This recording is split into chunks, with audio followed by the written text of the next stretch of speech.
ኢትዮጵያ ውስጥ ከጋዝ ነዳጅ ማዳበሪያ ቢሾፍቱ ኤርፖርት እና ሃውሲንግ ላይ የምንሰራቸው ስራዎች ቶታሊ ጌም ቼንጀር ናቸው።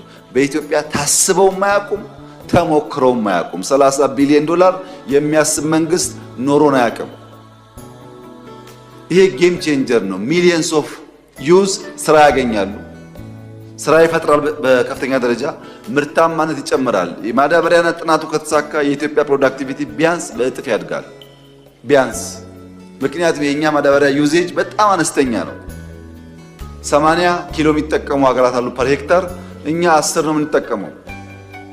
ያን ስናሻሽል ምርታማነት ያድጋል። ከዛ ተጨማሪ ደግሞ ለእያንዳንዱ መሬት ለእያንዳንዱ አፈር የሚስማማ ማዳበሪያ ማምረት ከቻል በእኛ ምርታማነት ውስጥ ከፍተኛ ውጤት ያመጣል። እነዚህ 3 ፕሮጀክቶች የተከበረው ምክር ቤት መላ ኢትዮጵያ ሕዝብ ተባብረን ማሳካት ከቻል የኢትዮጵያን መጻኢ ዕድል እና የልጆቻችንን ተስፋ በከፍተኛ ደረጃ የሚወስኑ ናቸው።